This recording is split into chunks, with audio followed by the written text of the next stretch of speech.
तर मित्रांनो, मी आता थेरगावमध्ये आहे. आपल्या सनाई छत्रपती शासन पक्षाचे अधिकृत उमेदवार जीवन नवले. आम्ही त्यांच्या घरी आलेलो मित्रांनो. घर म्हणजे तुम्ही बघू शकता, ही सगळी जी मोकळी जागा दिसते, पडी जागा दिसते ते, आणि ही त्यांची जागा आहे. तिथे ते घर बांधत होते. आणि कधी घेतली होती तुम्ही ही जमीन? 1993 साली. 1993 ला यांनी ही जमीन घेतलेली आहे आणि आता ते त्यांचं घर बांधत होते. आमचा उमेदवार किती श्रीमंत आहे, त्याची प्रॉपर्टी किती, हे निवडणूक आयोगाने बघावं. आणि कशा प्रकारे पिंपरी चिंचवड शहरामध्ये अत्यंत गरीब कुटुंबातील आमचे मावळे लढतायत. या शहरातील प्रत्येकाला घर देण्याचं केंद्र सरकारचं स्वप्न होतं. 2006 ला केंद्र सरकारने पैसे पाठवले, महापालिकेच्या अधिकाऱ्यांनी ते गायब केले. त्याच्यानंतर 385 कोटी रुपयाचं महापालिकेने एक स्थायी समितीत ठराव मांडला. ते 385 कोटी रुपये गायब आहेत. जर त्यावेळी ते काम झालं असतं तर प्रत्येकाला घर मिळालं असतं. त्यानंतर मोदी असे म्हणाले की 2022 पर्यंत सबको घर मिलेगा, 2022 तक सबको घर मिलेगा, कोई भी बेघर नहीं रहेगा. पण मी तुम्हाला सांगतो कॅमेऱ्यामध्ये, आज मोदींच्या समोर सांगतो, मुख्यमंत्र्यांच्या समोर सांगतो, आमच्याकडे उमेदवार आहे जीवन नवले, ज्याला अजूनही घर मिळालेलं नाही. केंद्राची आणि राज्याची योजना आणि महापालिका योजना गेली कुठे? आज आमचा हा उमेदवार बेघर आहे आणि असा सुद्धा तो डेअरिंगनं लढतोय. जीवन, काय स्टोरी आहे तुमच्या या मतदारसंघातली आणि या घराची काय? आमच्या मतदारसंघामध्ये म्हणजे इथं जेवढा वार्ड आहे हा 3 वर्ष झालं हे जे इलेक्शन जिंकतात ते बारणे कंपनी, मायाताई बारणे, संतोष बारणे, हे प्रत्येक इलेक्शनला इथल्या नागरिकांना सांगतात आम्ही तुम्हाला 7-12 करून देऊ, आम्हाला मत द्या. आणि ते प्रत्येक इलेक्शन झाले की मग ढकलाढकली करतात. म्हणजे 14 जण भाऊ आहे, ह्याच्याकडे गेलं की हा म्हणतो त्याच्या हातात आहे, तो म्हणतो त्याच्या हातात आहे, असं पब्लिकला ते याड्यात काढतात दर इलेक्शनला. आणि त्यांना ऍक्च्युली हे बिल्डरच्या घशात घालायचंय. ह्यांच्या मीटिंग झाल्या लोकांबरोबर, लोक तयार नाहीये म्हणून हे लोकांना 7-12 देत नाही. जवळजवळ 27 लोकांनी केस केल्यात कोर्टात, त्यातल्या 6-7 लोकांची नावं आता आलीत 7-12ला. मग हे सामान्य नागरिकांना परवडत नाही केस करणं, कारण त्यामध्ये वकील भरपूर पैसे खातो.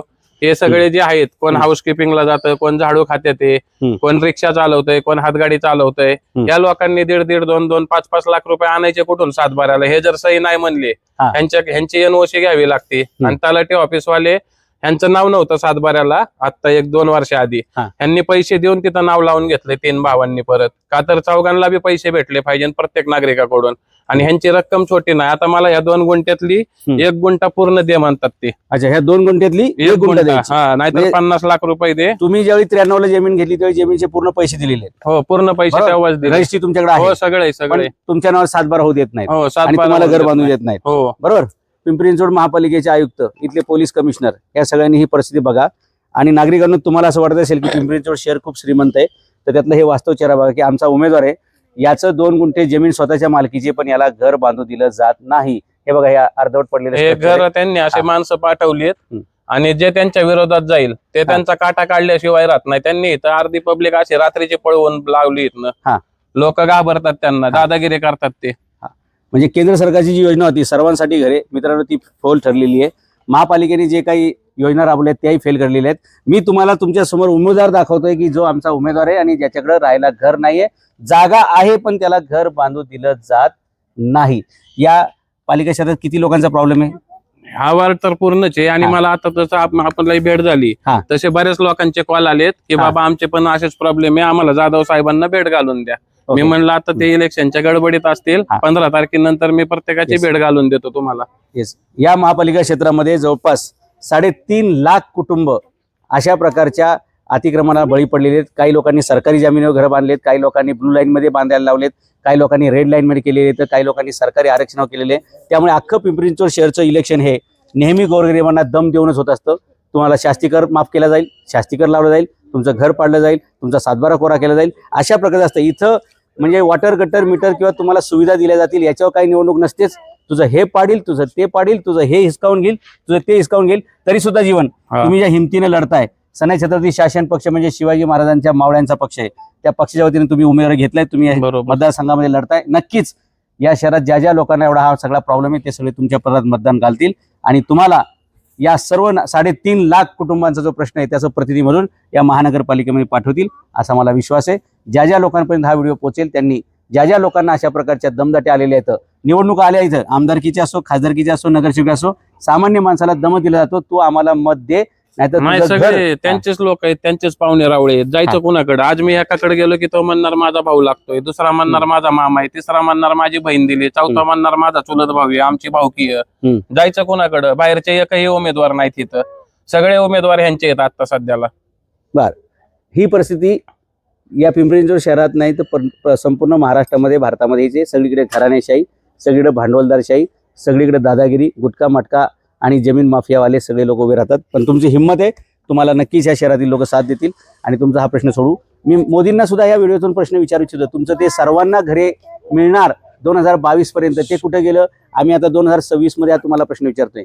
पिंपरी महानगरपालिकेने सुद्धा गरिबांसाठी घरे, SRAची घरं, प्रधानमंत्री आवास योजना, इंदिरा गांधी आवास योजना, रमाई घरकुल योजना, ह्या सगळ्या योजना राबवल्या.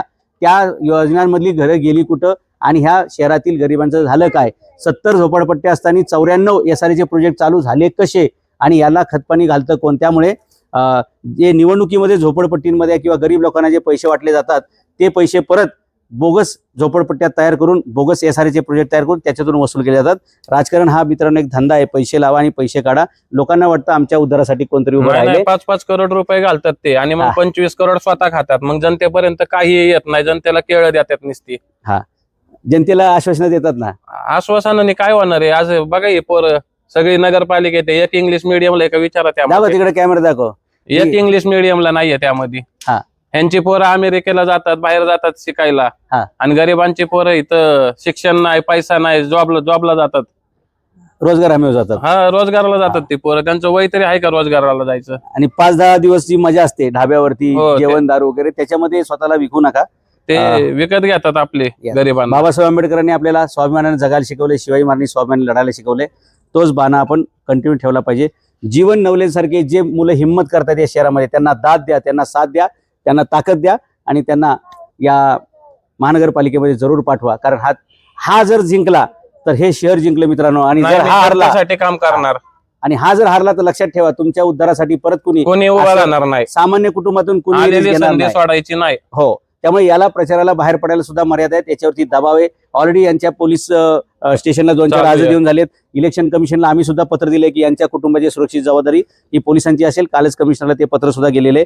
लक्षात घ्या, एवढ्या सगळ्या परिस्थिती म्हणजे याच्या संपूर्ण कुटुंबाला जीवाला धोका आहे त्यांना तशा धमक्या सुद्धा आलेल्या आहेत. तसं पोलिसांमध्ये त्यांनी काल स्टेटमेंट पण दिलं. हे एवढं असून सुद्धा हा पोरगा लढतोय मित्रांनो. तो तुमच्यासारख्या सर्वसामान्य 3.5 लाख कुटुंबांसाठी लढतोय. म्हणून याला जरी प्रचार करायला कुठेही जाऊ दिलं गेलं नाही तरी सुद्धा तुम्ही याचं फेसबुक फॉलो करा, आमचं फेसबुक फॉलो करा, ते व्हिडिओ जास्तीत जास्त लोकांना शेअर करा आणि याला निवडून आणा.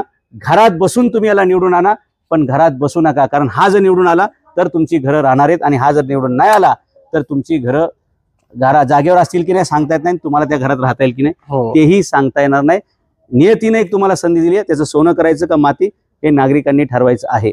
जीवनच्या ह्या पूर्ण 2 गुंठेच्या प्लॉटवरती एक कॅमेरा आपण फिरवू आणि तुम्हाला दाखवू त्याच्या घराची काय अवस्था आहे आणि काय परिस्थितीमध्ये त्याला जगावं लागतंय. असा एवढा मोठा संघर्ष असताना सुद्धा तो लढतोय. याचं आपण नक्कीच कौतुक केलं पाहिजे, त्याची हिंमत बांधली पाहिजे आणि सगळीकडे असेच आम्ही अन्यायाच्या विरुद्ध लढणाऱ्या सर्व मुलांना ताकद देत राहू. आणि हा लढा जो आहे हे बघा, हे एवढंच काम त्याचं आतापर्यंत झालेलं आहे आणि पुढचं काम जे त्याचं होऊच दिले जात नाहीये. काय भगिनी आपल्या आहेत, तुम्ही सिक्युरिटीमध्ये का बाउन्सर आहे का? साफसफाईला बोलवलं का ताबा घ्यायला बोलवलंय? मग तुमचं इथं काय संबंध? तुम्ही इथं कसं राहताय ताई? कोणी सांगितले? विराज बारणे यांनी तुम्हाला सांगितलं की इथं तुम्ही थांबा. म्हणजे तुझं घर बांधून द्यायचं नाही याच्यासाठी या महिला भगिनींना पुढे केलेलं आहे. बरं, ठीक आहे. ही परिस्थिती आहे मित्रांनो याच्या 2 गुंठ्याचं. आणि आपण नक्कीच जीवन नवले यांना मतदान देऊन या शहराला जीवनदान द्या. या शहरात लढणाऱ्या लोकांना ताकद द्या आणि ह्यांना उभं केले ना ते तुम्हाला आयुष्यामध्ये सावली मिळावी म्हणून उभं केलेलं आहे. याचं उन्हात घर बांधलं जातंय, तुम्हाला सावली मिळावी याच्यासाठी हा लढतोय.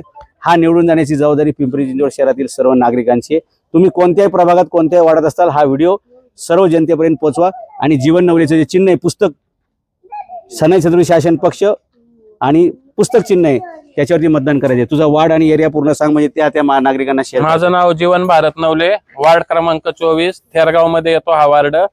येथील नागरिकांना विनंती आहे, जो अन्याय मी आजपर्यंत सहन केला या अन्यायाविरुद्ध मी आज जसा उभा आहे माझ्या घरासाठी तसा मी प्रत्येकाच्या घरासाठी उभा राहणार हे मी वचन देतो प्रत्येकाला. ही बाजूला शाळा आहे बघा, महानगरपालिकेची प्राथमिक शाळा आहे. पीएफ दिला नाही कामगारांना 3 वर्ष झालं. या शाळेत काम करणाऱ्या कामगारांना बघा इथल्या कामगारांना पीएफ पण दिले नाही. असं ही शाळा आहे पण बघा किती गल्लीबोळामध्ये असे अनंत प्रश्न आहेत. हिंमत बांधली या तरुणांनी. तुम्ही त्यांच्या पाठीशी उभे राहा तुमच्या पुढच्या पिढ्यांच्या भविष्यासाठी. 2, 4, 5 हजाराला विकलं जायचं नाही. आणि कुणी पैसे जरी आणून दिले, 4 लोकांनी जरी आणून दिले, तरी लक्षात ठेवा, आपलं स्वाभिमान, आपलं इमान एकच. चालवा मस्तक, निवडा पुस्तक. असे जे तरुण लढायला उभे आहेत त्यांना हिंमत द्या, ताकद द्या. तुमच्यासाठी ते उभे आहेत. जर याचा विजय झाला तर तुमचा विजय, आणि जर याचा पराभव झाला तर परत तुमच्यासाठी कोणीही या शहरात उभं राहणार नाही, हे लक्षात घ्या.